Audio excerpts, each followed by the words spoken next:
All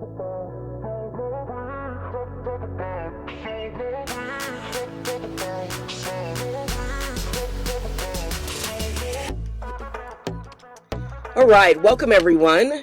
We're excited to get started today on our arts panel. On behalf of the Ashe Academy, welcome, welcome, welcome. I'm going to read off everyone's bio, and then we're going to talk amongst ourselves and just have a little fun today and share some information so that people can get to know you and learn more about your journey. So let's get started with the newlyweds. Hello. So this bio is for Haseem Bivins, aka Gorilla Sage, and his beautiful wife. Haseem is a dynamic storyteller who is known for his commitment and dedication for bringing stories to life. Recently cast as a principal dancer for the upcoming film In the Heights, Gorilla Sage has been an active member of the street dance community for over 10 years and has battled in numerous street dance tournaments all over the East Coast. Since high school, Sage has studied acting, and he believes whether someone is speaking or moving, the intention to connect to those watching should be similar, if not the same. Using his years of experience, Sage has given back to his community and created numerous opportunities for people who are interested in the arts. Having taught in his hometown in Greenburgh, New York, New York City, Washington, D.C., Amsterdam, and Costa Rica, Sage plans to continue pushing the message of Black love and giving back to his people for years to come. Welcome, Haseem and his beautiful wife. Hi. Peace, family, peace. Thank you for the warm welcome. Thank you. Absolutely. All right, next up bio is Michael. Words have always been the driving force behind Michael G Simpson. While working in a tech retail job, he began writing his first poetry book, one that eventually evolved from being written on pages to being painted, printed, and sewn into fabric. The designs that began as a way to market the book soon transformed into a clothing brand centered around connection, creativity, and community. Writings from Michael, that's the title. Fascinated by how storytelling can bring people together, often highlighting the common ground between seemingly dissimilar people, it's only natural that he'd fall in love with the past lives of vintage clothing. It wasn't until his move to Los Angeles in 2015, however, that Simpson discovered his adoration for it. Roaming through secondhand warehouses and thrift shops in and around LA, he noticed the potential of the worn fabrics and lived-in denim hanging from the racks and tucked away on shelves. He wanted to revitalize them without losing the stories behind them. His quote, "A lot of people undermine vintage clothing," he explains, "but you can transform these pieces. Things can be trendy, but vintage clothing, it's forever." Thank you so much for being here, Michael. Thank you so much for your journey. Thank you for sharing this space. I appreciate it. Thank you. Absolutely. All right, Promise. Let's read Promise's bio. Promise Marks was born in Oakland, California, raised in Southern California in the San Fernando Valley of Los Angeles County, and began performing at the age of 5.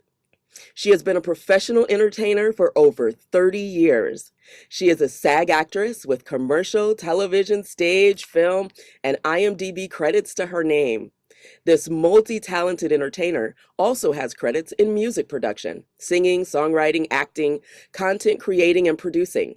She has created and developed several independent projects, and she's been featured as well as the headliner in countless shows across the country from 2000 to present. Since the release of her album Sunshine, she's released several singles, and her music continues to be played on several stations around the world. Currently, Miss Promise is making more big moves with the launch of Glitter Entertainment, another division of her PM Productions.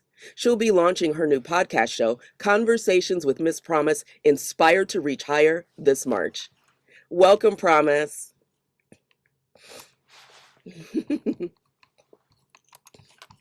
Thank you. Thank you. All right. Next up is the amazing Dave Hampton. When Dave Hampton attended California State University, Dominguez Hills in the 80s, the Los Angeles native who was building missile guidance systems for Hughes Aircraft was merely exploring his interest in music and recording. After his training in electronics at LA Trade Tech and CSU Dominguez Hills, Hampton worked at Oberheim Electronics, where he acquired his in-depth knowledge of analog synthesizer technology. During this period, he began striking out on his own as an independent engineer, technician, and sound editor, and left the company after 5 years to start his own business. An audio engineer and designer of studios and touring rigs, he has worked with some of the biggest names in the music industry, including Prince, Herbie Hancock, Chicago, and Marcus Miller, whose 2001 album M2 won Hampton a Grammy Award. Besides designing, consulting, writing, and lecturing, Hampton is currently working on producing original audio and visual projects with his company. He also sits on the steering committee of the Producers and Engineers Wing at the National Academy of the Recording Arts and Sciences, which is the organization that bestows the Grammy Awards. The former technical director of high-profile studios, including Paisley Park in Minneapolis and Hancock Music in Los Angeles, Hampton has chronicled experiences in his 2 books, So You're an Audio Engineer and The Business of Audio Engineering. Welcome, David. And then we have Krystal Bates. Krystal is an innovative, multifaceted artist, making a difference in her communities through the vessel of performance arts. Bates' work is sure to reflect the times and include present-day social issues and current events, such as police brutality, depression, protecting the Black woman, and much more. This California native has shared her talents in various dance companies in the Bay Area, where she started her performance career. You'll spot her work in commercials, live recordings, and on many stages. Her style features the fuse modern, jazz, ballet, West African, and commercial dance, which join forces with her background in gymnastics and yoga. Over the past few years, Bates took her talents to build Black Love Arts LLC, along with her business partner, an arts company that blends dance, music, flow arts, and storytelling to empower and encourage self-realization amongst Black people. She truly believes that art heals and has the desire to create long-lasting, impactful art. Welcome, Krystal. Good morning, everyone. I'm excited to be here with all of you. Awesome. So let's get started and let's learn a little bit more about this amazing bio from Dave.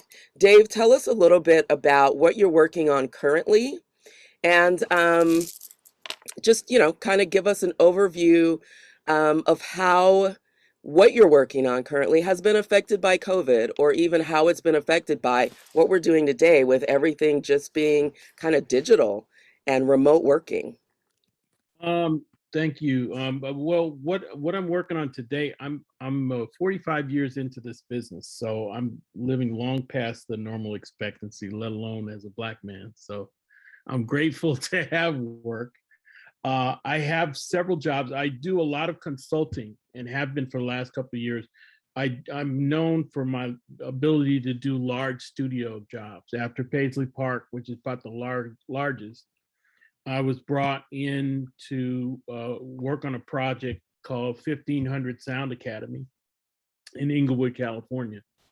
And this is probably entering my 3rd year on that project, but it's a big facility. It's already a school that teaches audio to anybody who comes in, teaches them not only audio, but song production. It's started by James Fauntleroy and Rance Dobson, who are young songwriter producers who've worked with all the artists, but they had a desire to stay in Inglewood after their success and launch this facility. The other side that I'm working on is called Volume Ventures. It's got 3 studios, a Dolby Atmos theater, a sound stage, podcast areas. It's real modern, up to date, and it takes care of all the services that are involved in it, in the what's called the exploitation of a career. So when you have a career in arts and entertainment, you have to multitask, and you have to be involved with many different factions, many different brands. Brand associations and brand marriages are what make the lion's share of profit money for most people. their initial deal doesn't really make them money. It gives them the opportunity to go to a door. So we've gathered all these services, and on that side, we're able to provide one location where they can be 5 minutes off the runway at LAX, but anybody can come there and do the work they need to do. So that's the biggest project. But I also have another project in Tennessee that I'm doing for a Black brand called Uncle Nearest. It's the Uncle Nearest is Nearest Green. He's the Black man who taught Jack Daniels how to make whiskey. And it is the only Black owned and operated distillery for this in the world. And so I'm on a project out there. It's about 2 years now, and it's the world's largest bar, but it will also have an entertainment side. So I've designed the system for it, and I'm out there doing that as well. COVID hasn't really shut me down. I've got another project going on in Vegas for Resorts World. COVID kind of increased business for me because I service people direct. I started my business before the internet and before cell phones. So I've always gone off of word of mouth and recommendation. And so that's pretty much how it's been. I don't use business cards, and I don't get on a bunch of things, and I'm not known like that. I just go do the work, and that's sufficient for me. As long as you get my numbers right, we're cool. But COVID seems to have increased everybody's focus on themselves, and they're willing to spend money in their downtime at home. They're trying to figure out where their next paycheck is coming from, or they're trying to self-develop. So they would much rather spend money on themselves and the betterment of something they're interested in. And so I find a lot of business comes that way too, where people want to make changes. They want to put a studio in their home. They want to do things that centralize their activity and help them move forward. So COVID hasn't really prohibited me. It's kind of turned it up and allowed me to do more. It teaches me a different way to work, because at my age, I'm not trying to go out every day. So I have a cycle that I do. If I leave my house, it's maybe twice a week to do my checks on everything, and everything else is done via Zoom and via phone Zoom and other means. And you just find a different way to work. So it hasn't really done anything but teach me how to manage my time better, you know.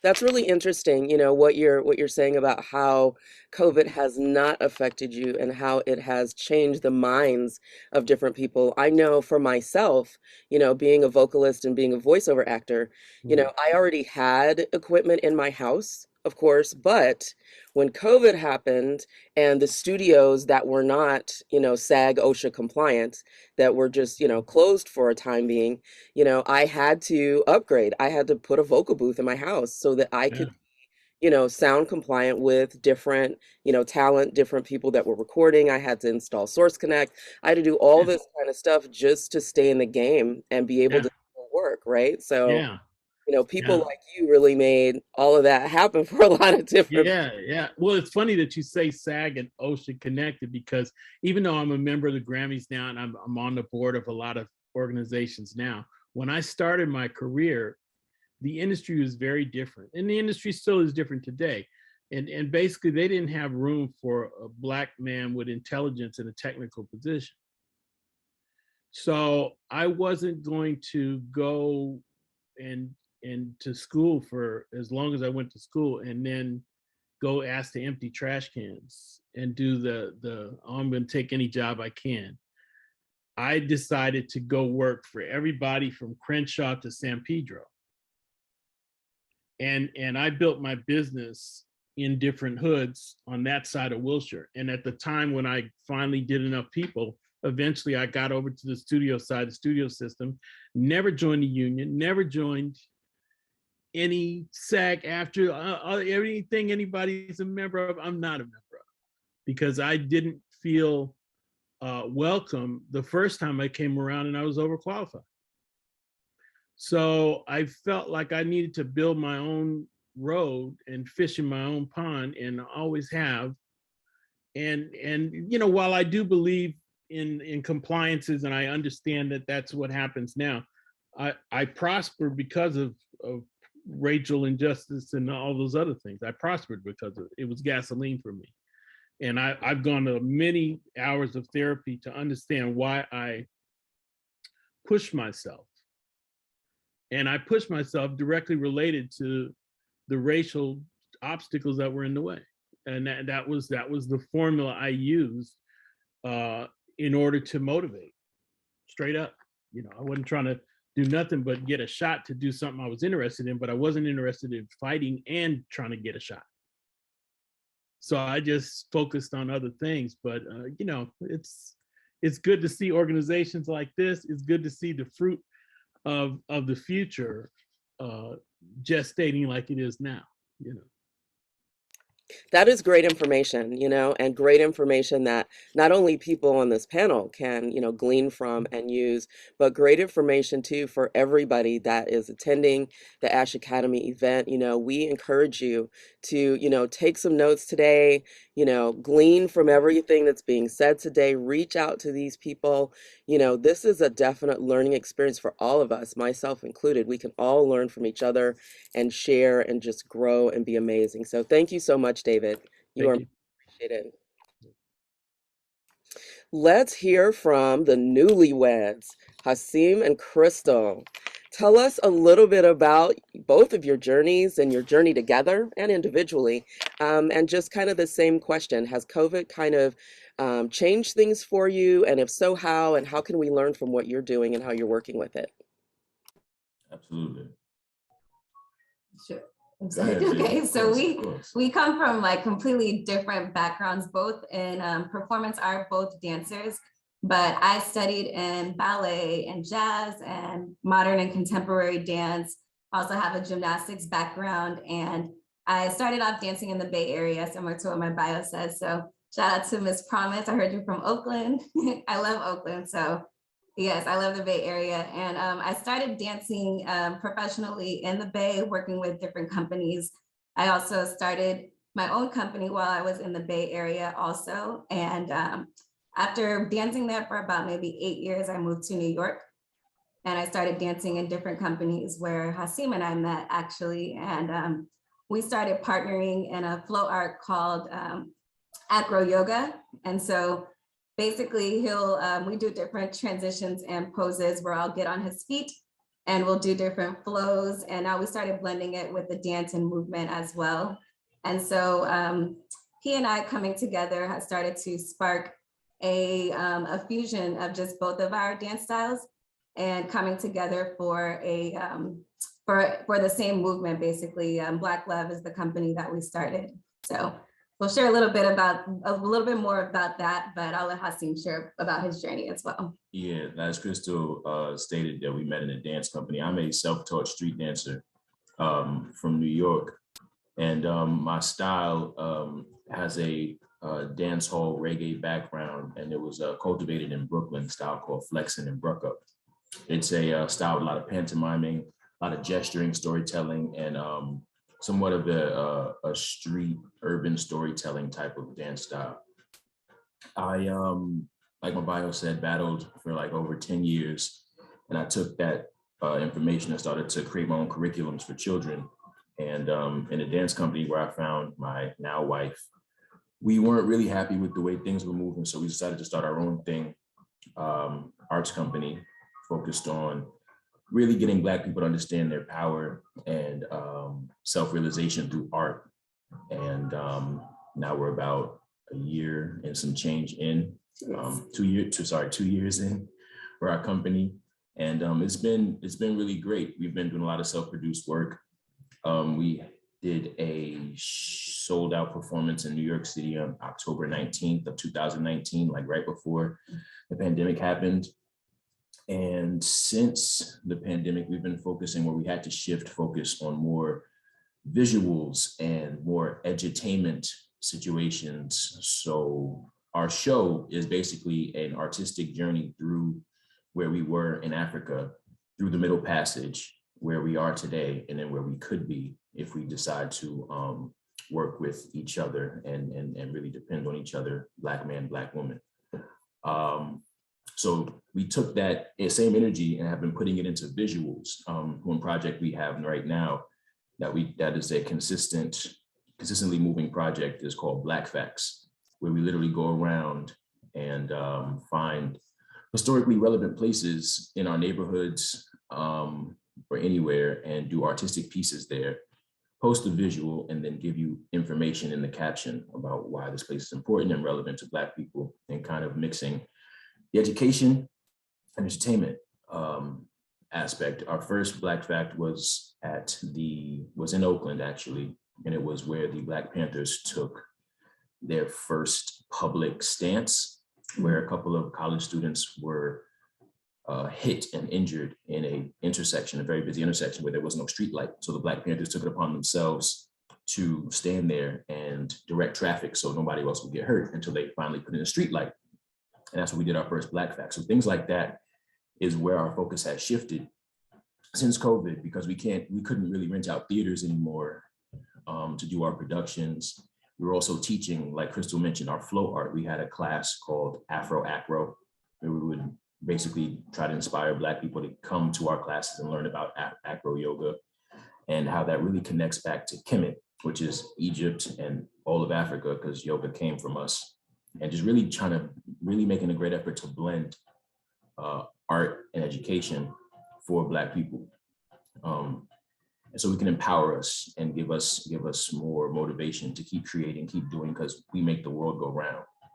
And other than that, we've done some traveling. We've taken some work to Oakland. We've opened for some festivals. We've submitted and gotten chosen for some film festivals. And that's pretty much where our work is going now, more visual.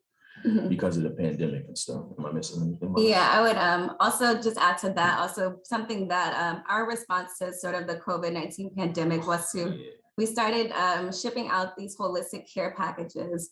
And so we practice holistic health ourselves. And so we wanted to just share this information with other people that look like us so that everyone can start to boost their immune systems during this whole pandemic, because we got tired of seeing so many people that look like us dying from this virus. Really it just didn't seem fair to us. So we wanted to take it upon ourselves to do our part into educating our people about how they can take better care of themselves, because we feel like Black love is also self-love. Yeah, it's self-love. And it's about knowing how to take better care of yourself so that you can be the best version of yourself. So you can keep creating, keep building, keep connecting, keep networking. And so we can all see ourselves in a better position in the future. So for the next generation, and we know where we came from, we just got to keep focused on where we're going. And so I think through the pandemic, we sort of shifted into more of an arts and wellness company, because through the care packages and through the knowledge and information and like the different sort of like educational videos that we were putting out during that time sort of shifted us into the wellness segment, but it's still very aligned with our mission of Black love being self-love and turning that internal to taking better care of yourself, that you can go out and just become the best version of yourself. So Definitely COVID has definitely shifted, the way that our company is going. It was also, I would add, heightened we're also investors in the foreign exchange market and cryptocurrency. So because of the pandemic, we've had to find other means to still fund our dream. So we were invested in that space beforehand, but since COVID and then the whole pandemic, we've been more in line with getting that to fund our dreams. So we don't have to always focus on holding a job. There's information out there and knowledge we can learn to put ourselves in a better financial position to keep funding our business. So I just wanted to add that at the end too.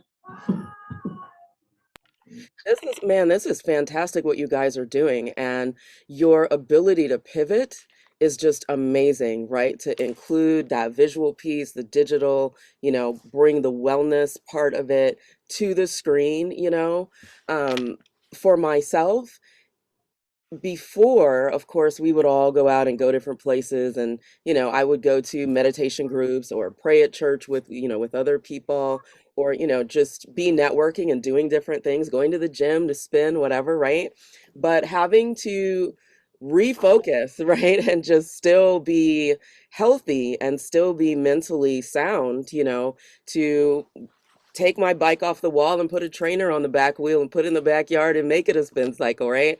I mean, I have really like change up a few things, right? Like, so do you guys offer like online meditation, or do you offer like online yoga where a person can just sit and learn from you and, just do yoga back and forth with you guys on the screen? Is that like a membership plan that you guys have for your business or something you're looking into in the future? Absolutely.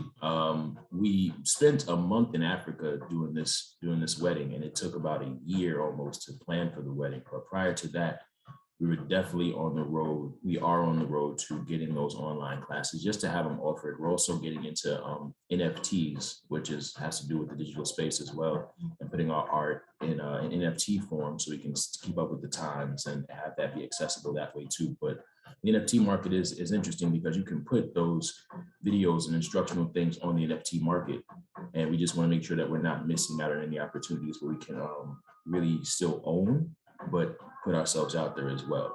So it's all an interesting space right now because as you know, when we put things on like Instagram and social media, they own the content as opposed to an NFT, which is where you still make residual income every time it's sold or bought, and you still have some type of stake in the content that you created. So there's all kinds of ways we're looking to do those things, but I would definitely say coming spring we'll have where you can literally click a button and follow Black Love and watch our yoga classes, meditation classes, acro yoga classes, for sure. Absolutely. Yeah, I would say we still do want to focus on coming together like as people. And I feel like the pandemic has taken away from, us gathering as a people. And we still feel like there is importance about, coming together as a community and still gathering, like that's where our power comes from. So we still do things in person, but we are going to start transitioning things to be more digital as well. Yeah, because we didn't want to neglect also the practice of coming together and gathering. Absolutely. Like we're organizing a hike for our people at the end of the month. We did one last year for Black History Month. We pick a location out here in LA County, and we meet up there and we all get together on the mountain and just truck it together. So and we'll have a stretching session before, and we'll meditate, and then we'll go through it together. And it's a really beautiful experience where we're all just kind of helping and encouraging each other, like get across a mountain together, know? So like the more outdoor things, we're still trying to really get people together, like she said, and since it's still the pandemic, we like to just be outdoors more. So we might have a jam session on the beach somewhere, pull up, and just have some fun, show some love wherever we are. But just to answer your question. That is fantastic. Outdoor is definitely where it is right now, and that's great to still, be able to bring value to the community and to gather, because there is power in numbers. So thank you guys so much for just continuing to grace us and just shore up the neighborhood. This is great. This is great. Our pleasure. Abe helping the neighborhood, y'all helping the neighborhood. Everybody is just grooving. This is amazing. This is awesome. Miss Promise, hello, beautiful. We are excited to learn more about your life of singing and acting and television and stage and film and all this commercial, all these beautiful stuff. I love that you're a SAG actress. I too am with SAG. So I would love to hear more about your journey, how things have shifted, of course, and changed for you, if at all, during COVID, or if things have, anything that you can share with us to help other actresses and singers and models and stuff that you think would be great. So let's hear a little bit about your story, Promise. Welcome. Thank you. Well, first, thank you so much for having me. It's been quite an interesting listening to all the people that have spoke before me and hearing all the great things that are going on. For me, I have always been one that's independently taking the bull by the horns. I don't like to wait on people, and I don't like to have so much stake in others to where I'm on hold. So my journey has always been about be as proactive and as in control of as much as you can control. I think that's primarily why I stuck more with music versus acting, because acting seems so much out of control until the pandemic, actually. So for me, I utilized the quarantine in a way to propel me to move forward with a different perspective by way of starting to create and produce my own virtual shows and creating shows that were a little bit unique and different that did incorporate music and acting and the other element of content creation. So creating my own work with not just a stage presentation, but an all-inclusive media presentation. Um, I've been a performer, like you stated in the bio, for over 30 years. And I've seen how the industry has changed, just as the first gentleman that spoke talked about how the industry has changed so much and it's always changing.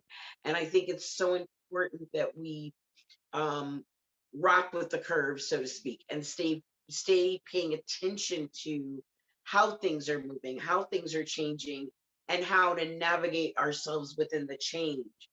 Um, so putting shows together and creating different ways of art expression is always something that's on the forefront of my journey, if you would. So for me, when we are in 2020, when we went down into this quarantine situation, it was really interesting because I was preparing at the time. I was living in Las Vegas, so I was preparing to be a part of a resident gig at a venue, and as soon as everything went dark, so did the venue. So that meant, okay, so now what do we do? Um, and in developing a virtual show, I had to get creative to even creating my own stage, my own background, my own. I took my bedroom basically and created the bedroom to be the stage, the production studio, the TV studio, and got even more creative and named it the Glitter Lounge. So people actually thought it was a real place. That's what was really funny because we were like, "Where's the lounge?" In my bedroom.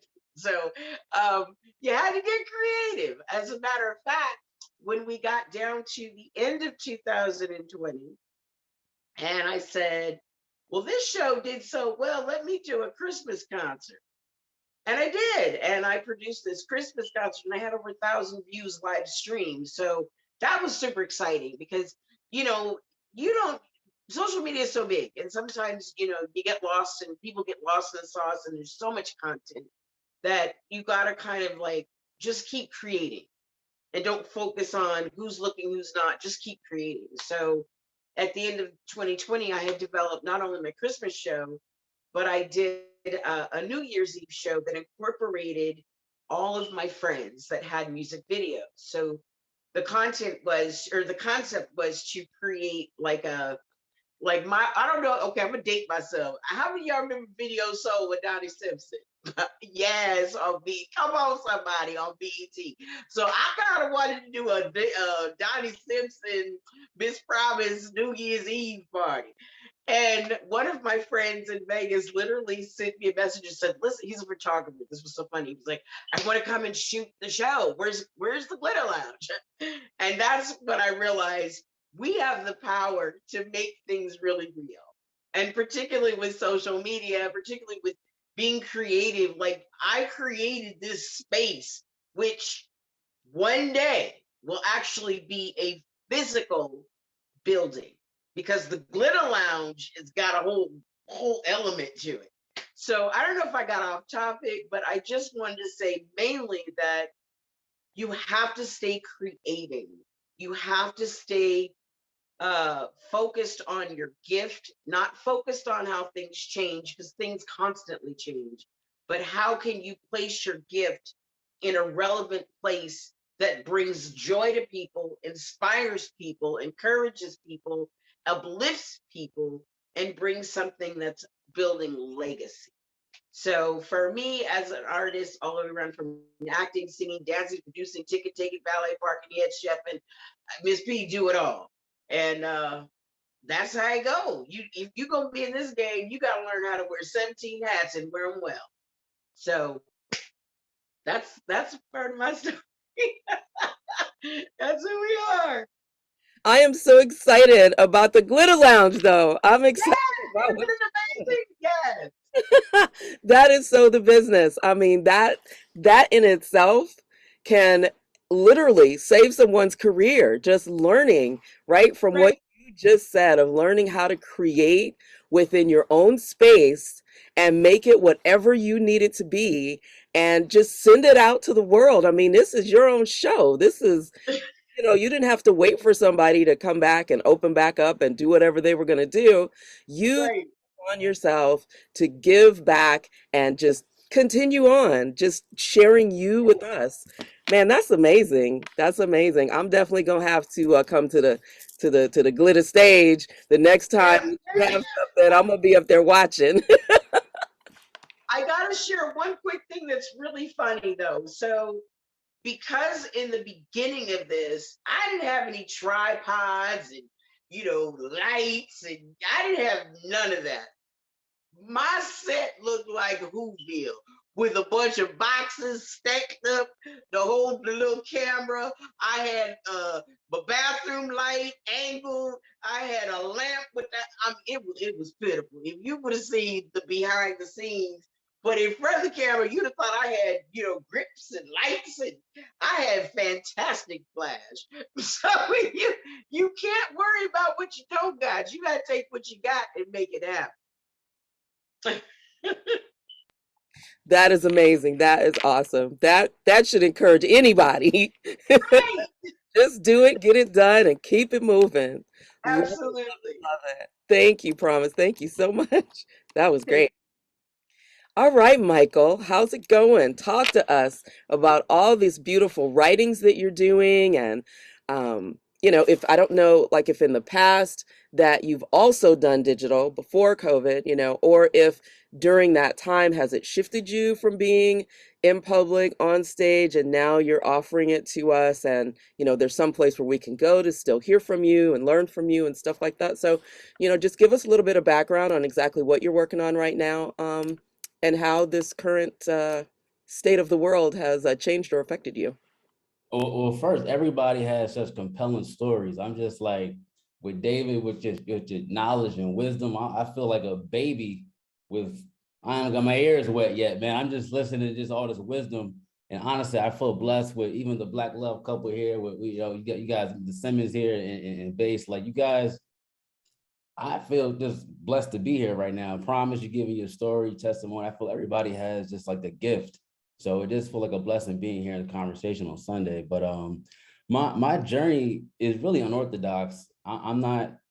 I didn't go to school for painting. I didn't go to school to design or how to be an artist per se. I took the road less traveled. I'm from New Jersey, Somerset, East Orange. My pops has a soul food restaurant in Newark, New Jersey. So I'm used to Black entrepreneurship. I'm used to just hustling for your way and making your own way. But when I had the opportunity to go to school, I was like, I need to get out of Jersey. This shit is not for me. I need to go somewhere far and somewhere where it just is robust. And for me, that was New York City. I did not look back to Jersey, and I love Jersey. It just was like I got to go. I got bigger dreams, bigger plans. So I went to Pace University, which is downtown Manhattan, and I was majoring in accounting and marketing for my mom per se. My mom wanted to go to college, but on the realness, I had a creative bug. I was a creative person, and I wanted to rap. I wanted to be in poetry slams, and I had this creative bug that I think at that time, 2010, 2011, in the Black household, it wasn't like, I'm going to let you do this creative journey. It really wasn't like the source, it was like, yo, just take the safe route.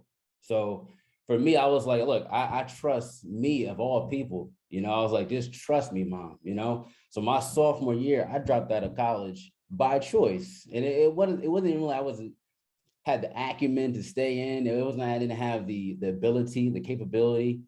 I was well aware, but it was something in my heart and mind where I was like, I think there's a different pursuit I should be taking. So I took that pursuit sophomore year. I dropped out of college, and even then I was still kind of a little aimless, I would say. And I moved to Georgia from that point on. I mean, it was like almost like when the pockets run dry, only way to go, you have to go to the most place of solace. And that was Georgia for me. So I started working for a place called Taco Mac, which is a wing spot. And I had this just hustle about me. And I started working at LA Fitness. And I'm saying all this because it's going to prop the story up. And I had a client one time. I'm into fitness. I played ball in high school. So LA Fitness was like a no-brainer. And I had this client, her name was Diana Dodge. I never forget her name because she said, you know what, you'd be good at working for Apple. I don't even know why she said that. It just was really a random thing for me. I was like, you think so? She's like, yeah, you just have a thing. You think you would like Apple, you know? And I gave it a shot. I applied with no, degree per se, right? Almost against the odds of what they would be looking for. And I got hired at Apple. I thought it was like almost a gift that bestowed from God, because I was like, how the hell did I get this job? But I felt for me, it was a fresh start to get into a position where I felt accepted. I felt I was in the right element, and this is for me. So all through that, I had still been writing. I wrote every day in my poetry book, but I didn't know where to facilitate that energy. I just knew that I loved writing and just kept on going. So I was going to studios, Tree Sound Studios in Georgia. I met a lot of awesome people. And through working at Apple, I was like, man, I think the next place, I had to get out of here. I wasn't like, I was still under my mom's wing. I didn't have my own wings. And I was like, if I want to be self-sufficient, I can't be under my mom's tail like that. I got to find my own way of life. So I had a buddy that lived in LA, and from college, he's like, yo, dude, you would like it out here. Just visit for like 4 or 5 days. So I took a trip for 4 or 5 days, and I fell in love with the energy. I feel like for me, I have to be around great weather to feel good. And I feel like it plays part in our wellness. So I felt better. I spiritually felt better being in a place where it was just sunny all the time. And there's some pros and cons to it, but for the most part, I felt better. And I felt like I can create in this space.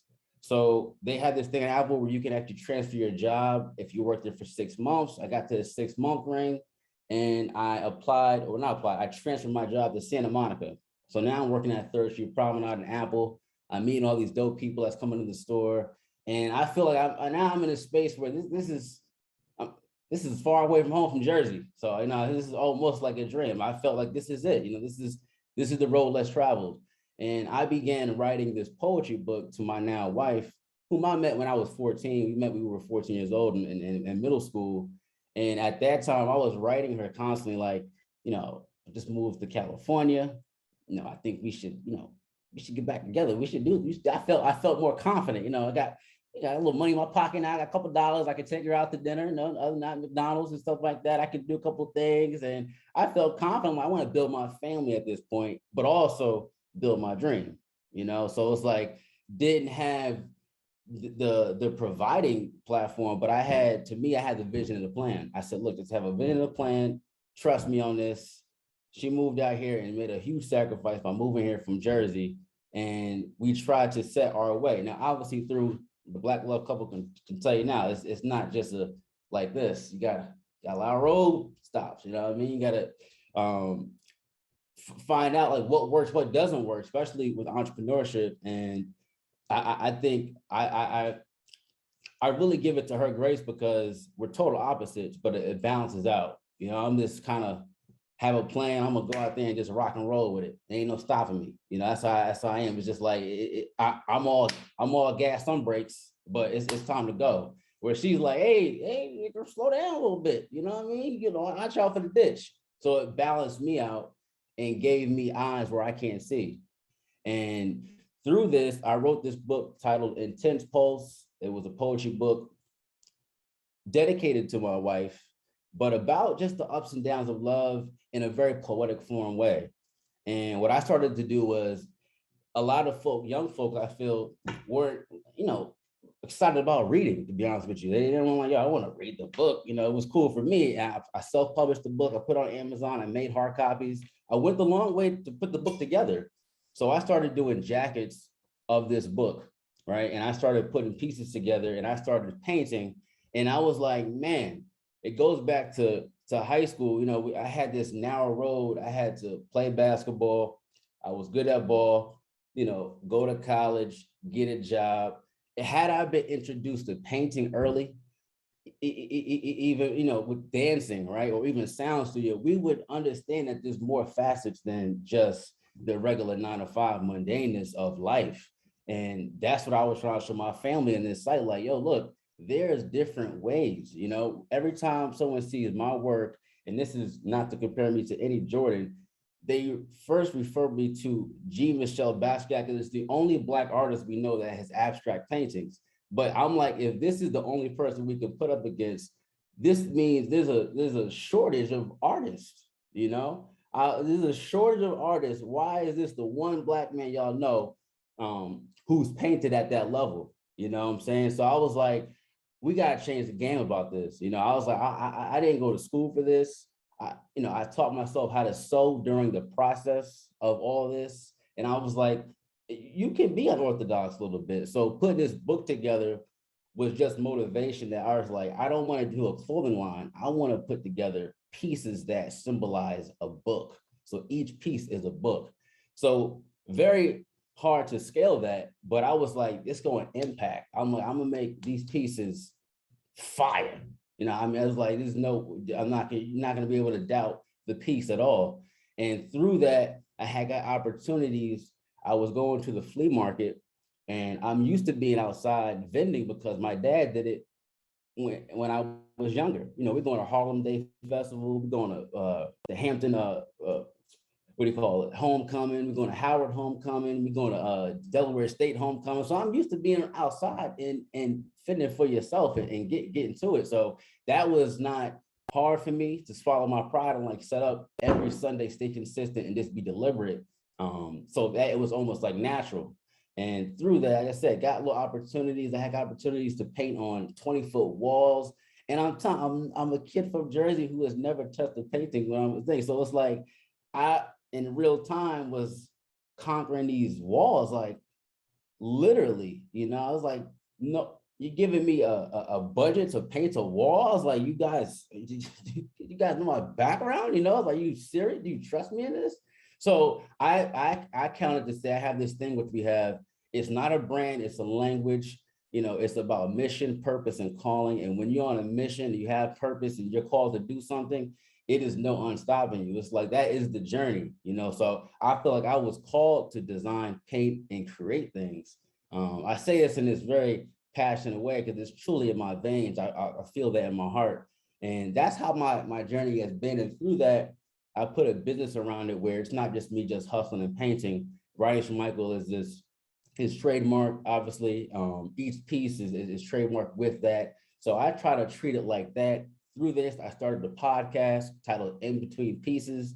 You know, literally in between pieces, I give some gems and things that other artists do not teach. I realize in this game, the artists, this art and fashion world is very secluded. It's very like hidden with information. When I would meet other people that was higher than me, they were almost scared to like give me opportunity. And it's like, it just was weird to me. I'm like, I'm going to do the opposite and start a podcast and just give the information out. I'm like, because if you have a gift, whether you give the information or not, someone's going to cook that recipe differently than you. So why would you be afraid to give that knowledge out? So I never understood that in the art game. I really don't now to this day. It just baffles me. But through that, it's been cool because I've been able to, since COVID, create more digital content and create more an avenue where if you create a video, even though you create it one time, that video can be circulated and repurposed multiple times to different people, which is the awesome part about it, because you're really creating almost like a visual dictionary. How do you find a heat press? It's online. Find it from this person right here.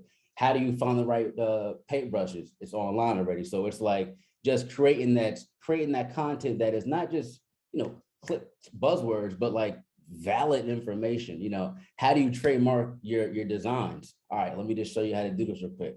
How do you patent things? This is the information that early it wasn't really taught for me personally. We just saw like, you got a business, it looked good, got a nice car, that's it. That was like the bare minimum, and you're doing well in life.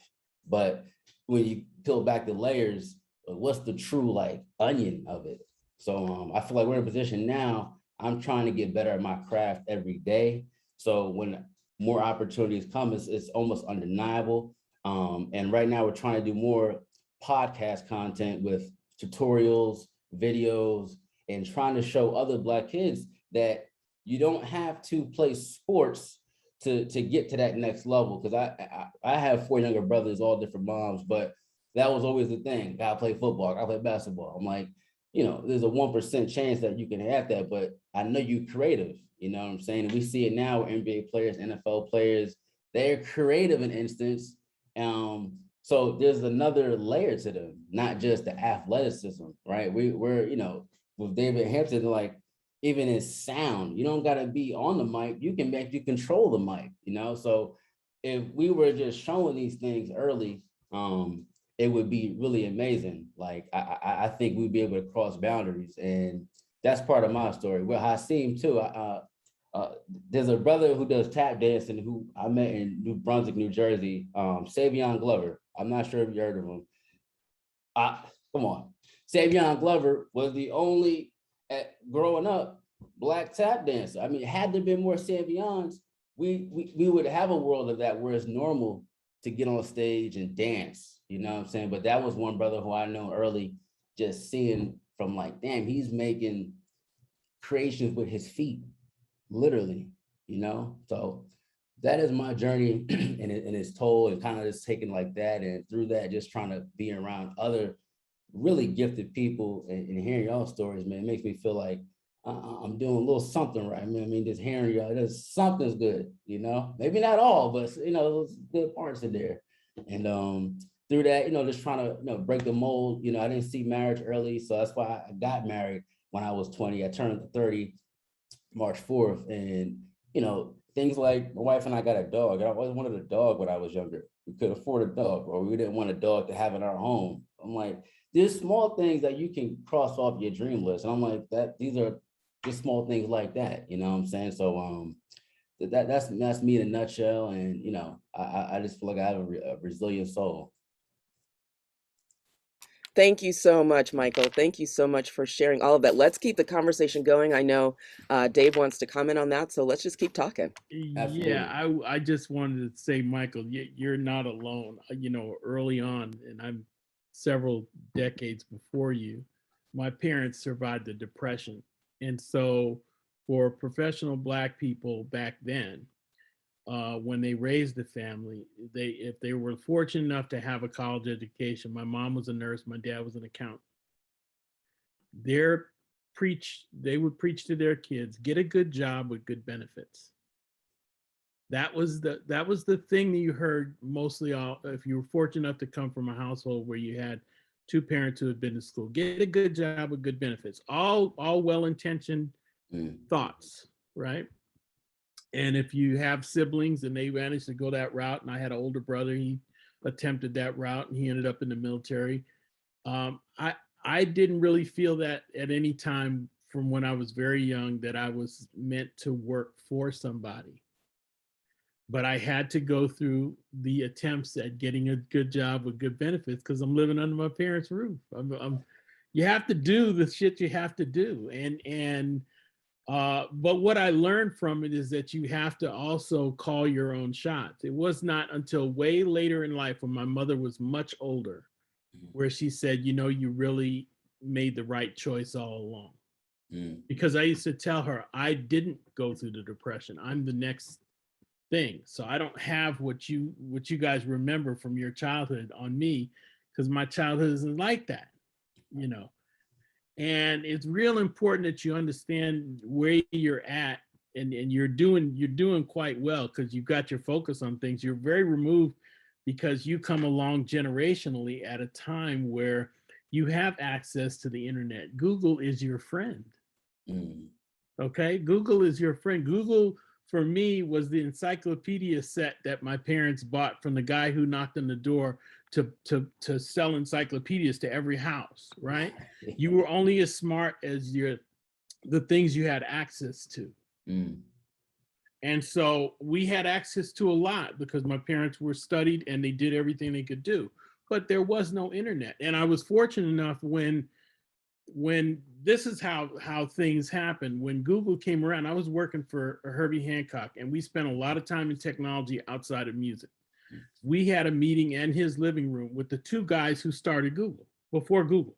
And And they were explaining to us that we were going to need websites, we're going to need all this. Now, can you imagine how it feels now to understand what I was going through then, sitting in the living room when they were trying to explain their idea that hadn't been funded yet, right? Yeah. And then I see you, and you're talking about how you're developing your dream now. These are full circle moments, and sometimes you exist to be a signpost for the next group coming along, so they can know how to think clearer, faster. I have a 13-year-old daughter, and I always tell her, you're going to get where you're going to go a lot quicker than a lot of us, because you don't have any obstacles in your way. And I'm already answering your questions, and the questions that she asked me as a 13-year-old, I was nowhere at 13. I wasn't even thinking like that. So it's the 9-day difference now, and especially for people of color, we have to really look at our journey as a whole. You can't never look at this thing individually. You can when you look at the battle that you fight in your particular area of interest, but you got to look at it as, what are you leaving as a mark that you were here? Legacy, whatever you want to call it, because everything you do is a contribution to when you're gone, or the opportunities you're going to give to people. Those people who will come up to you now, and they'll start to come up. Some of you guys have probably already bumped into people who admire your work. They've latched on to something that you do, and they appreciate it, and they tell you openly. And when they tell you that, that's just gasoline that's purely for you. Just purely for you to keep going in the direction you're going, because so many of our people don't listen to that inner voice that says, do this over here, and it'll hold true. It'll hold true. So many people just, good job, good benefits, boom. And that's great, and that can work. I'm not saying it won't work, but as we progress, and I'll say it right here, I'm involved in education. I think education is great. I'm educated. It's challenging for me to observe modern education and think that it is the absolute for everyone, because I've been on the planet enough and interface with people from all over the world and different education status, different belief status. And we've all decided to work on a project together, and we're very successful. And I have to wonder, well, what does that mean? Does that mean the smartest was right? Does that mean this was right? No, it means that there's a different way to address everything for each individual. So some people, I didn't thrive until I got to college, and then it was because I left that immature thinking behind, and I thought as an individual. In school, we're so oriented to thinking in a group mentality and developing at the pace of our friends, quote unquote. But it's very different. So I just say, you're on the right track. You further than you realize, and the fact that all of you have developed the ability to have the balance of having your partner there with you. That's commendable as well. I've been married and divorced twice, and it's a challenge. It's a challenge just because I'm always high on work and low on the social thing. I never can get them to balance out, and it's unfortunate, and I still work at it. It's not a hopeless situation, but it's one of those things where there's always something that you want to try and get better at. But the need for balance, the need for companionship is right there. So I commend everybody who is able to balance the relationship and the work and the struggle of self-driven activity. People don't understand entrepreneurial efforts start way earlier than 8 o'clock. If you're a true entrepreneur, and I start my day at 4:30 because I have to make East Coast phone calls. I have shit going on all over because that's the commitment to entrepreneurship. It doesn't mean it has to be but it means you've got to really develop a strength within yourself to regiment your day so that you can handle everything you got to handle. Ain't nothing wrong with dreaming, but nothing wrong with organized work while you're awake. So I think balance has to do with a lot, but you're on the right track, man. You're doing much better than you realize, you know. We appreciate Dave. Dave almost like the sage on the call now. This is sorry. The sage, man. Once you hit the half-century mark, it's hard not to be in situations. It's funny, my daughter's 13, and when I go to PTA, I always joke with them and say I'm a grandpa daddy because I'm old enough to be her grandfather, but I'm her father. So I'm usually older than the principal and everybody else. But it's very interesting to sit and be involved in those conversations now. And to be honest, being around young people keeps me young in mind, and keeps me understanding what decision makers of today are doing, because that's one of the blessings I have, having worked with so many different people one-on-one, be they famous or not. It teaches you how to read a situation and how to figure out where can I help this situation the best. And I can do it with pretty much old or young or whoever, but that's one of the flexible things that's got me, is the ability to really understand the pivotal things that young people focus on today. It doesn't mean that all the knowledge I have is wasted. It means that we've progressed to the point now, and this is even on the creative tip. I work in the music field, but majority of the people I work with today don't have half the musical skills as when I first started. Many people I work with today have limited musical skills. Their ability to rhyme is great. Their ability to do mosaic work, right? I'll take a loop from here, I'll take a section from here, I'll take this old song here, I'll stick it together, and that's my song. That, whatever you want to call it, their ability to create off of how they see things is very high. And I can't deny that, and I cannot not support it just because it doesn't look like traditional music. And that's one of the things that I think is challenging for a lot of people in a lot of roles, is that they always want to recognize the tuba player because he comes in with a tuba, you know, and this one comes in with this instrument. Everybody sits down and they take, and that's great. But there's a lot of things that occur in music today that are collective. They're collective. And so we have to look at the collective as an honorable place to gather. And we have to support the collective the same way we support the traditional orchestra, the traditional this, because so many deals, so many things that exist in the ether today are made up of different factions from different educational levels. The participant, the money person, all of them, they got a DNA. You put them all together and you'll get something. If you cut up anything that's successful, you're going to see everybody from every walk of life. That's the good thing about some of the newer places to work in our industry, like Netflix. You can get on an elevator at Netflix and you will never see just white people. You get on an elevator, you're in a room, you're in a meeting at Netflix, you're on a show, anything you do at Netflix is going to look like a bus ride. Anything. And that's refreshing. That's refreshing. It's taken a long time for environments to transition like that. So what the work everybody's doing here is really, for me as a person who's been around, is commendable, because it's about time we have some focused thought in all these areas. Just fighting the individual battle, just trying to get out there and do my thing is great, but that's why now in my life I just seek to try and help as many people as I can, especially Black folks. I'm intentional about it. When they see me on a project, they know I'm only hiring Black people, and I don't feel shit about it because I everybody knows that's how I am.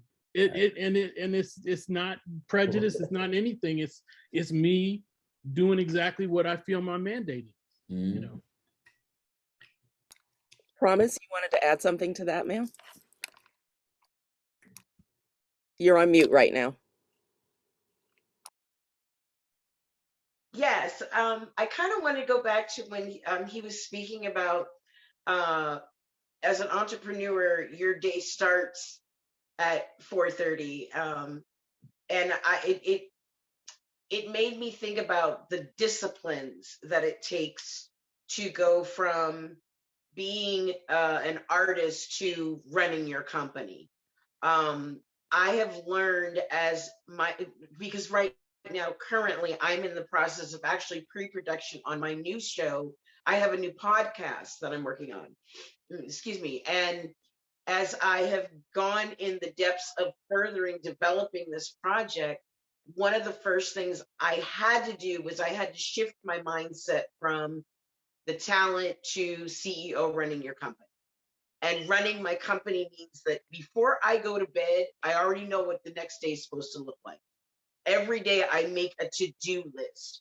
I have 3 major things on my to-do list every day to keep me, number 1, on task, number 2, to keep me focused, and number 3, to keep me in a working motion.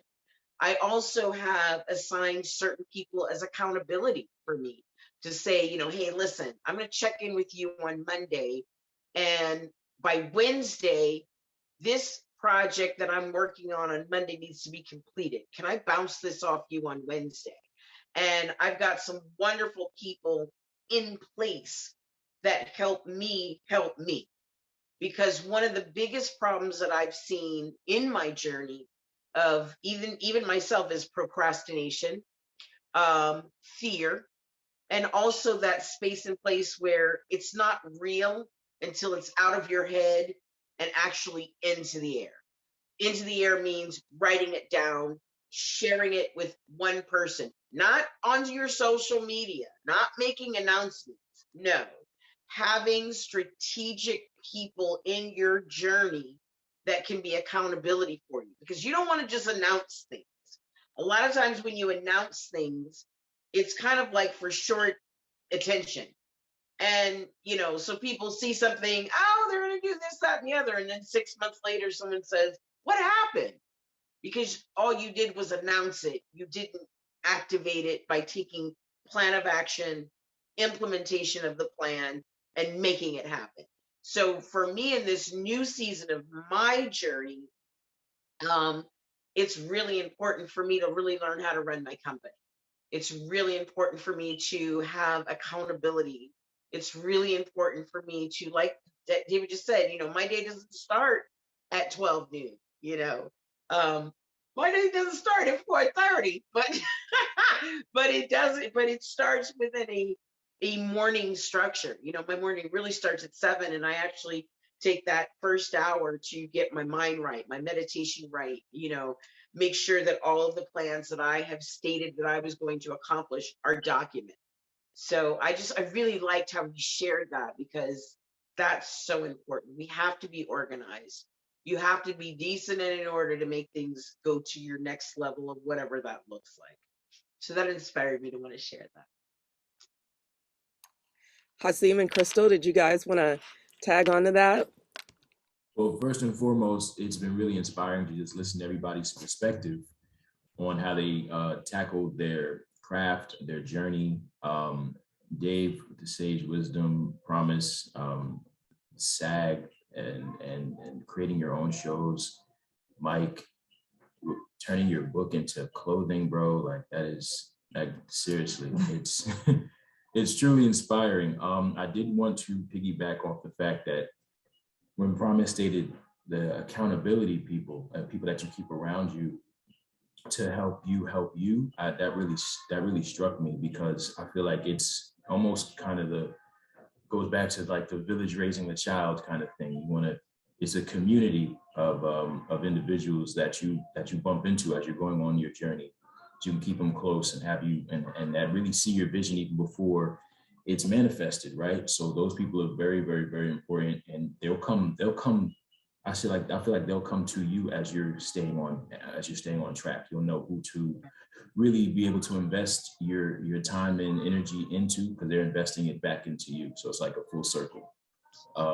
So I was really inspired by that statement. And I say on our journey, it's pretty much the same thing. It reminds me of a time where we were putting our first production together, and just like Ms. Promise said, you have to take off your artist hat to put on your CEO hat. And I was so proud to say to my wife now that, oh, I'm a dancer, I'm good. I've reached my goal. My dream was to be a dancer. Just like Mike said, in the hood, everybody's playing sports and stuff. You know what I'm saying? So the fact that I was a professional street dancer was it. And then I was building this company with this beautiful woman. And I'm like, wait a minute, that's not all I am. I'm a CEO too. What does that even feel like? How do I even attempt to address this new part of myself and grow into that? And 2 years later, I'm understanding like, okay, it's okay to take the artist hat off, and it's okay to put the CEO hat on and organize and plan.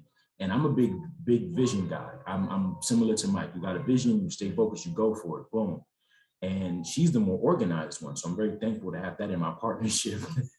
Cause I'll be like, yo, we're going here. And she'd be like, all right, well, how? And I'm like, I don't know, but we're going, you know? Right.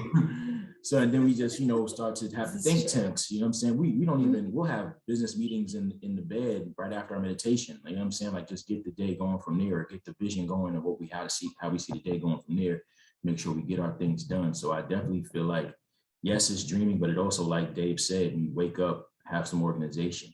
You know what I'm saying? It really goes a long way, writing your ideas out. Don't make announcements. Big thing. Just literally show by doing.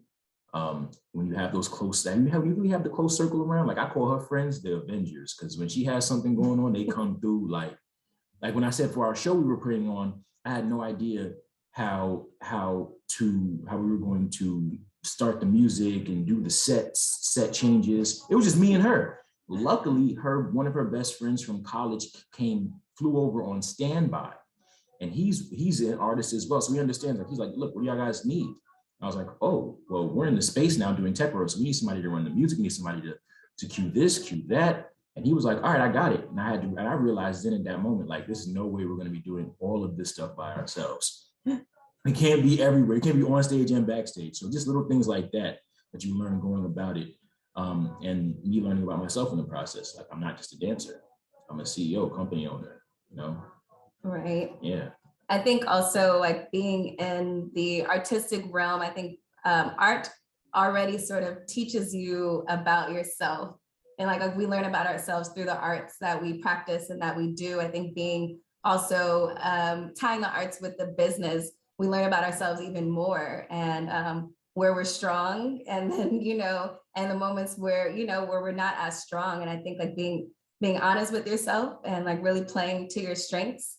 And not just doing that, but also like working on the things that you're not as strong with. Like Haseem knows, like he's more of the visionary and I'm more of the detail oriented person, so like, I know that's my strong suit, but I do want to, work on, things that I'm not as strong at as well. So I think there's also just like, as you're continuing to grow and develop in your art and in your work, continuing to evolve as a person, knowing yourself and where you're at right now, but also like continuing to push yourself to grow in areas where you're not as strong. Yeah, be real with that mirror that it puts up in front of you. Be real with that mirror, It's interesting that you're talking about when we're dealing with the places that we're not as strong. Mm-hmm. What I've done in my day structure is I've implemented a section called Research Hour. And in my research hour, that's where I deal. Like right now, currently, I'm trying to learn some more about finances in your business, how money should work in your business, taxes, and things that aren't fun, things that are sometimes intimidating and scary, when you don't have that kind of background. But I had to develop a space for the research so that what I didn't know, I now can become familiar with. And then secondly, look at my network already and say, okay, who do I have in my network that is in finances, that can maybe take a meeting with me to give me some more information so that I can express to them, I'm trying to learn something new. This is foreign, it's scary. However, if I don't know how to run finances for my business, then my business will never be the level that it needs to be.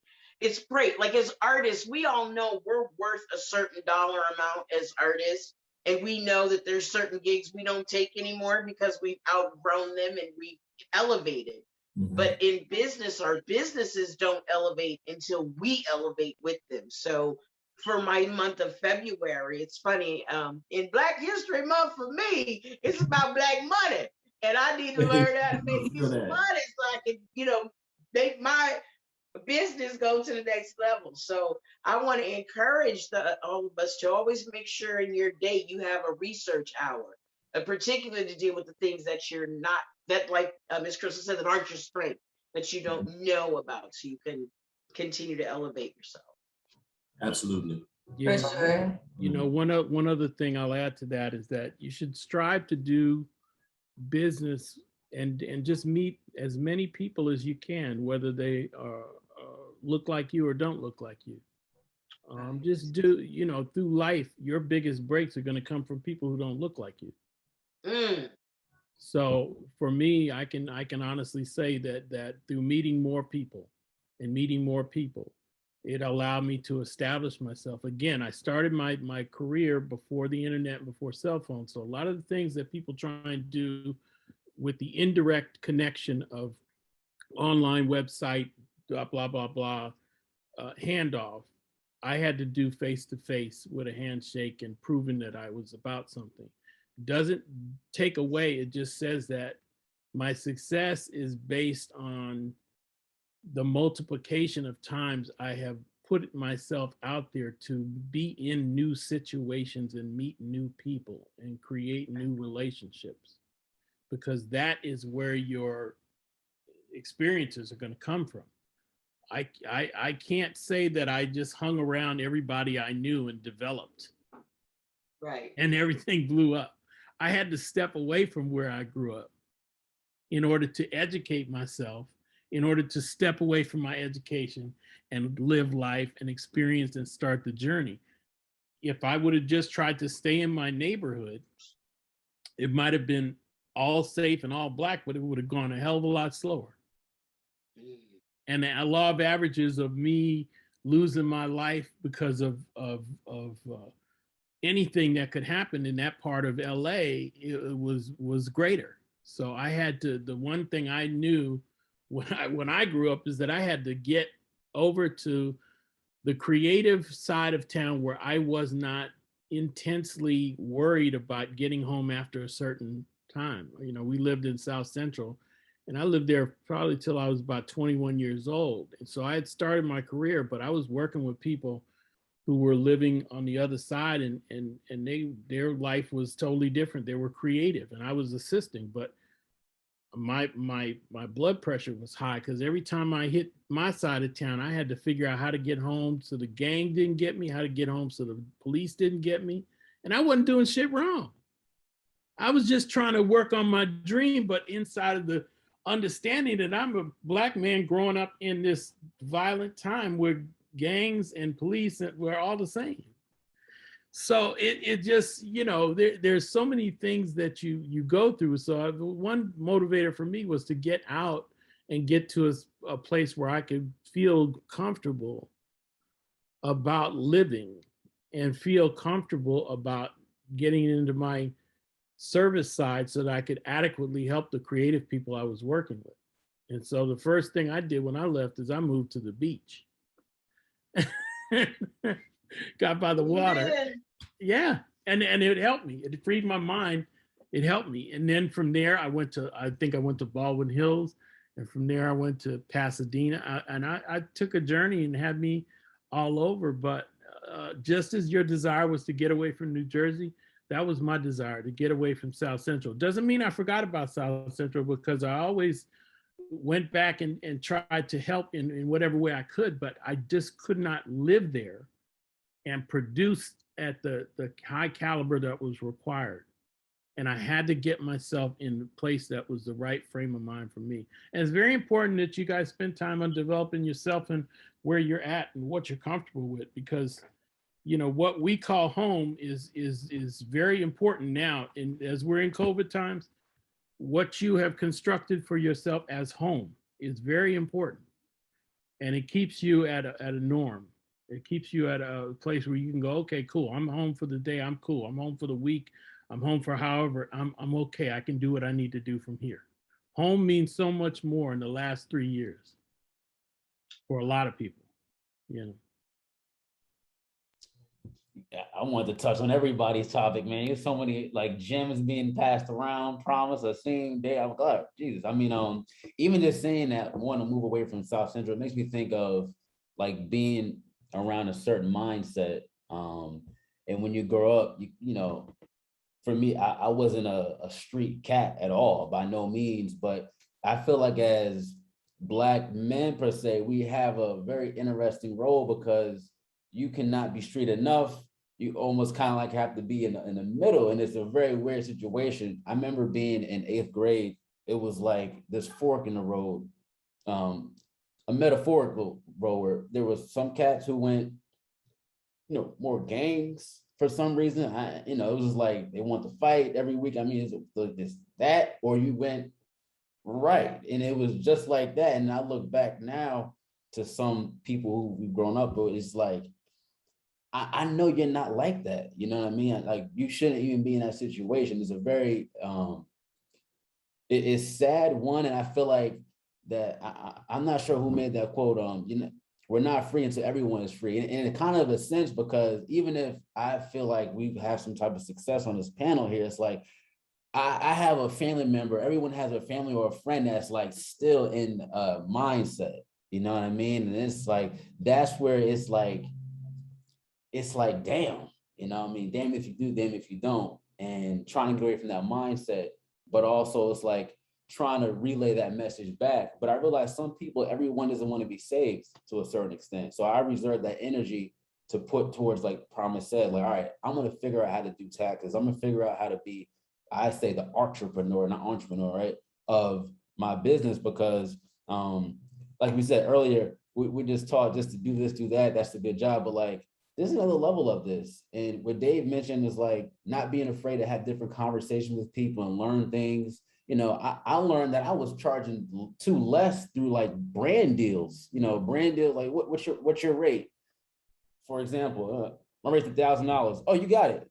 In that moment, I knew I messed up and missed money, because it's like it was too fast a response. So it's like we have to know our worth, man. Add a couple of thousand to that thing. Add a couple of zeros to that thing. It's like we can't be afraid almost to charge, you know. And I feel like it's an art syndrome, because I do that myself earlier on. I'm like, this piece is $50. Like my wife would be like, why would you do that? Like you spent like, what are you doing? You know, you're gonna give it for free? But you almost feel like, one, not worthy, insecure of asking that much. And just like you said, I seem really facing the mirror, like, all right, let me deal with this money complex. You know what I'm saying? It's like, instead of coming from like a surviving starvation, just like you're thriving, you already have it. You know, now you just need to obtain it. So, and that goes to mindset. You know, it's like, you know, so used to thinking like that, but being away from your environment does help you cultivate a mindset where it's like you already have it. Just relax, and go about it the right way. You know what I mean? But there's so many times where we get into negotiations, and I think every industry has it, where the negotiation time, right? When it's time to negotiate those terms and conditions, and you know, the price, the rate, you're like, yeah, you don't want to. You ask for pennies, man. You could have got, you know, a whole buck, and I learned so much through those negotiations every time. I mean, every time it's happening, you're like, damn, this is happening. All right, let me take a step back and just realign what I'm about to say. Because every field has it. In acting, I feel music definitely is like, in dancing, like you're gonna get a time where company with the platform, what is your rate? And that's the time right there to like, okay, let me really just like secure what I'm about to do, you know? Yeah, so, the money conversation, and let's stay on this for a second, because this is universal. Yeah. The money conversation is important because all of us have to educate ourselves, first of all, in the field that we're doing battle in, to understand what all the potential areas there are for us to be accessed. And then you need to understand the value of you and what you bring to the game. Because when somebody comes and they contact you on one level, you might have 5 other things you do that are just as strong that you don't take into consideration. You just have to now have this conversation about what they want from you. Well, I need you to paint this door, right? Okay, now you're talking about a limited area. You need me to paint the door. What do you want? Blah, blah, blah. Okay. That's accessing that aspect of you. And then you have to build on that and figure out, well, where do I come in? At what point do I go, okay, normally this would be good, this would be fair. How much time is this taking? You have to figure out that number that satisfies the painter of the door, if that's what you're going to do, and satisfies the adequate use of your time as an entrepreneur, taking away from the other things you don't get a chance to do. They're on your priority list, you know. And everybody, it's going to look different. It's going to look different, and it should. You know, I have a sliding scale. If somebody wants me to design, I have a design conversation. I can't enter a design conversation without X amount of dollars. And I just say that from the start. This is what this conversation is about. It's going to be this much. You know, if you just call me and say, hey, I got a technical call, I want to chop it up for about, I can do an hour for about $190, right? I can just give you some solutions, and we just go back and forth. If you want me to come out and do a site thing and give you $500, if you know, it depends upon what it is that somebody is asking you to do and what you have ready as a response. The other thing is to make sure you're talking to the right people. Mm-hmm. Do your research on where you're at and who's having the conversation with you. Don't talk to somebody who's an underling. Don't talk to somebody who don't have no juice. Mm. Figure out and say, well, you know what, who's the money people here, and then I'll just have my people contact them. Mm. Just give me their email and what's the best way to reach them, and then we can get the paperwork over with, and then that's done, and I can focus on what it is we're doing. Mm. That way you've deferred this instant contact, dangle the carrot thing that they do. Right. And you've deferred it to your time code and your calendar and say, yeah, give me this information. And then at the other point, reason why you do that is because you put it in document form. Once you put it in email, it's an official document, right? And you guys call somebody and you put it on email and you send it. That's an official document that you sent, and it shows a pattern. Anything else is just hearsay mumbo jumbo, and you have to realize that in just the crude form of street negotiation or whatever you want to call it. But I would say just everybody develop how you're going to have responses when it comes to the money game and the money conversation, because the money conversation has to happen. I usually don't have money conversations in front of a whole lot of people. And I usually only have them with the principal or the people I'm spending the most time with. And my first thing is do I talk to you about money, or is there somebody that you'd like me to talk to? That shows respect, because a lot of people don't, at the top level, don't handle their money. They put it off on somebody else. But when you ask them, you're asking them, and that shows them, oh, they're not trying to get me in a pickle. They just want to take care of their business. I like them, cool, you know. That's true. Sorry to interrupt. That's great. Oh, I was just gonna say that when it comes to the money, like depending upon how many jobs I'm doing within that one job is going to determine the price. Because as an entrepreneur, like for example, I do ad campaigns and commercial stuff for local small businesses, but I write the commercial, I produce the commercial, the jingles are original, I do all the music, I mix the sound. That's 17 jobs in one. And if I had to outsource that out and contract someone else to do it, you know, so I think it's really wise for us always to remember, what are we doing that we're putting to the table? Because sometimes people will, you know, want to pay. They want something, they want more than what they're willing to pay for, is what I'm trying to say. So it's like you offer for example, just to throw a number on the table, someone says for $200, can you produce a 30-second ad? No, I can't. Not for $200. $200 just covered writing the ad. You know, I mean, you have to really know what your worth is. You have to know exactly what you're capable of producing to your clients. And don't ever let anyone feel like you're asking for too much, because you're the one that's doing it. You're the one with the expertise, the grind, the hard work. You've put in the hours. Like, I've done a whole bunch of commercial ads for free so that I could build up my portfolio. So if someone were to ask me, what can I do for them? I have a list, but now I'm at the stage where it's not free anymore because I've shown what I can do.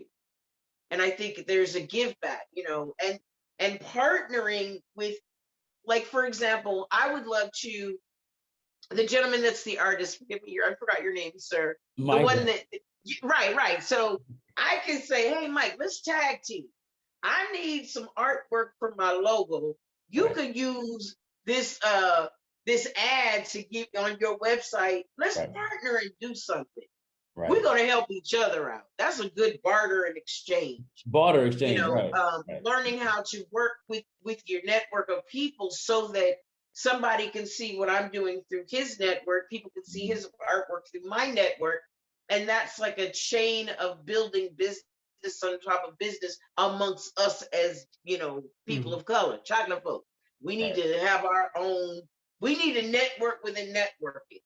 And I think sometimes we don't do that enough.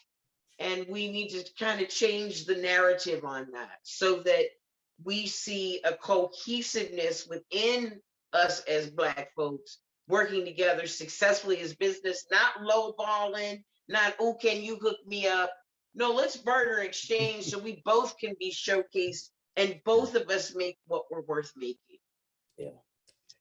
Yeah, I agree that instead of looking up, sometimes we look at the, I guess, celebrity, whatever, the public figure, cross lateral, you know, that guy, that sound guy is right next to us. You know, sometimes the talent is right next to us. Sometimes we oversee who is literally right in our backyard and undermine them because they're not at a certain level. But I heard Issa Rae say that it's like sometimes the dopest people are beside us. You know, we already have the platform. We got to put it together now. And and when we say, I guess, numbers too, I guess what I get from the general consensus is like we're referring to the major companies. I'm talking about these multi-million-dollar companies that may ask you for a commercial. You know, that's when you hit your bag price. You know what I mean? We're, you know, instead of saying if we barter together, you know, I'm also a person who like I don't use the same template for everyone. You know, it's almost like where are you? And you got to have some, I feel like, some humanity too behind you. Like, you like, don't, you know what I mean? You can't kill everybody with this price, but I'd say it is, if Nike hits you up and stuff like that, they have the budget to do it. And I feel like sometimes the major companies will try to lowball for specific reasons. It's like, we have a $100,000 budget, but we only trying to give you 500, you know? Just for example, like, there's a lot with these the brand partnership deals. I've leveraged my TikTok and Instagram, and a lot of money is being spent out, but sometimes they kind of lowball certain creators,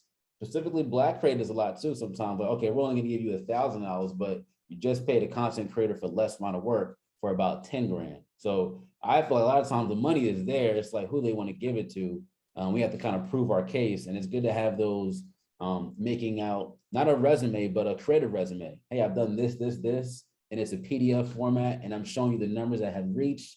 I'm showing you the sales that we have produced. The proof is in the pudding. So if anything, I don't need this deal. I can make that same money through my own site. Why would I need this deal? Only thing you guys do is exposure. And I feel like a lot of companies are just selling exposure, but sometimes too much exposure can kill. So I think it's a good balance. Yeah, I think also what you're saying is how we sell ourselves is just as important as the service we provide. And that's very true. How you take yourself to the marketplace. The fact that we're all one-man gangs and can do it all is not something that has to be reflected in every conversation. Right. It's really about having a successful dialogue for the interaction. that you one-on-one that you're doing. Most services that are delivered and are successful are personalized in some way, shape, or form. That's guaranteed on everything. You personalize it to the recipient or to the project that it's on. You take the time to do that. You will have a success because that's what they're looking for. Somebody to plug into it to create that moment, right? And you're managing a moment. But how you sell yourself is just so crucial beforehand. Proper preparation is correct. Yeah, you can have your resume down to where it's just what people need to see who are just looking at things. We're at a place though where I want you guys to see a pattern that develops, and this is a pattern that was old as me and older. Even now, in your use of TikTok and your use of other things, you see that Black creators have a fence already built around their content, that they can only make so much and that it's a controlled financial experience. Less than the norm. So I want you to see a pattern here, that some things change and some things don't, okay? So you have to understand that this system of what I'll call financial racism has always been in play. It's always been in play. I gave away so much services in the beginning, I had to get my shit together because at a certain point, I didn't have to keep my prices low and I didn't have to give away the farm. But when I finally got to where I did some revamping and did it, everybody went with the increases. Everybody went with it. It wasn't a problem because the work was already there. Personal delivery was already in place. Everything was cool. It was just me who had to catch up on how to better sell me. Because as every year that I'm in the business, what I represent is high-priced insurance.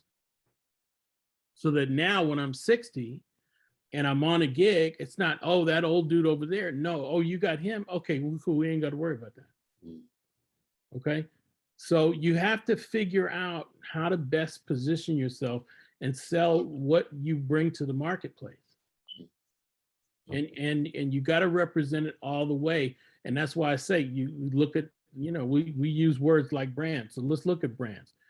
The brands that you're talking about, Coke, Converse, Nike, all these brands now have strategies for dealing with individual groups because they operate off of the analytic. Everybody here know what analytic is, right?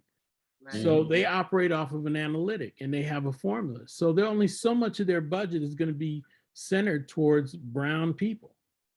They also are very racist in their assumption that only brown people know brown people and brown issues, which is why I say strive to work outside of your group to understand as many cultures as you can so you understand the driving forces behind those cultures. I work with Asians, Samoans, I work with all different groups because I understand a little bit about each culture as I've had to when I work with them. It will expand your mind beyond just always being the Black solution. And there's nothing wrong with being the Black solution, but it's better to be a solution. Period. It's bigger, it's the bigger market. It's just the difference between somebody saying, are you involved in the music business? No, I'm involved in the entertainment business. Because the entertainment business is worldwide. I can work in the music business, but I'm involved in entertainment. Am I an engineer? Well, I started out as an engineer, but what I'm now, I'm a digital asset manager because everything right now is a digital asset that I create and it goes to multiple destinations. So I got to figure out how to manage it. It's a different nomenclature for what we do today than how we entered this game. It will change again.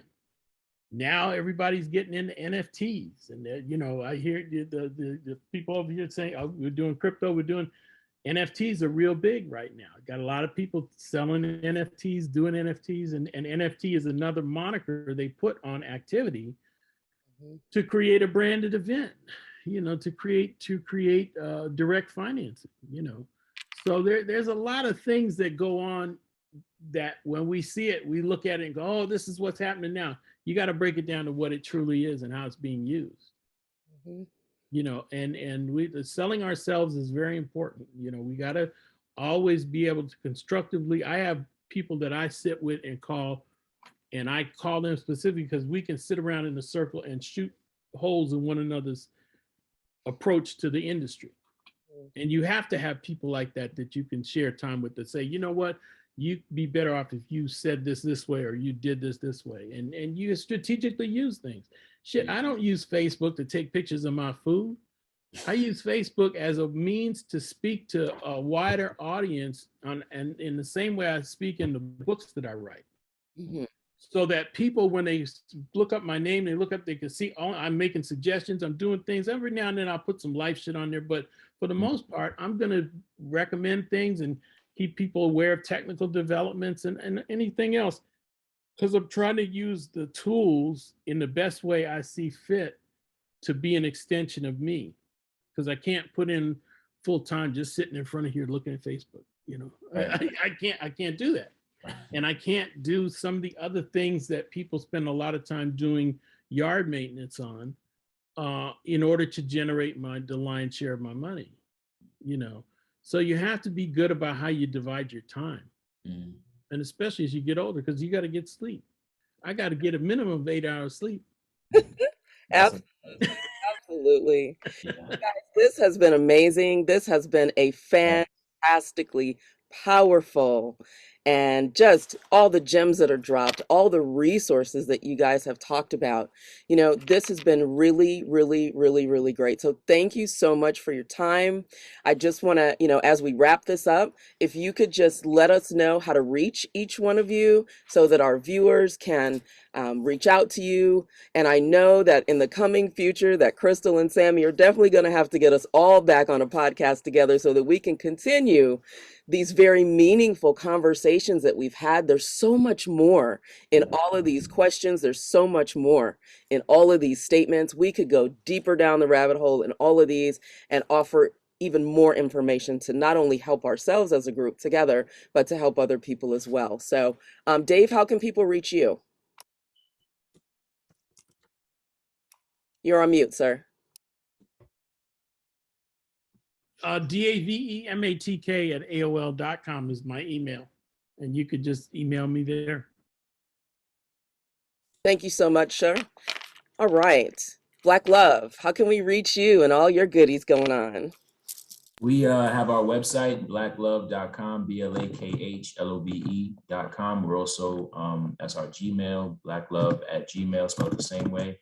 We're also on Instagram, spelled the same way, BLAKHLOVE, and we have a Facebook page as well. So Facebook, YouTube, TikTok, all of the actually, Twitter, all of the platforms. Spelled the same way, usually one word. Yes, spelled the same way. Yep. Fantastic. Thank you so much. And Promise, how can we reach you? Yes, my email is promiseimproductions@gmail.com. And I'm also on Instagram as Miss Soulful Promise, Twitter, Facebook, LinkedIn, Promise Marks. So you could actually Google Promise Marks and all of my content will pop up, and where you can reach me on any of those platforms. Beautiful. Thank you. Michael, where can we reach you, sir? You can reach me at michael@writingsformichael.com via email, Instagram, Writings for Michael, TikTok, Writings for Michael, and also writingsformichael.com. Pretty straightforward, and I'm really easy to attain. Promise, I didn't get your full one. It said Miss Soulful Promise, MS Soulful. Yes, Miss Soulful Promise. You got it. Yeah. Fantastic. All right. Thank you, guys. And I have one PSA announcement from the house. It says February 19th is an in-person event from 10 a.m. to 3 p.m. at Trinity Lutheran Church in Inglewood on the corner of Crenshaw and Arborvita. And I believe Michael is one of the vendors. So we look forward to this in-person event. If you're in the area or in town, please feel free to reach out for more information and or to attend. So thank you guys so much. Again, thank you for participating, and thank you to the Ashe Academy for all that you do to give back to people in the arts and for all that you do for the community. So thank you so much, guys. Thank you. Bye-bye. Which was Thank great. you, everyone. Peace and Thank love. you guys. Pleasure to meet you guys.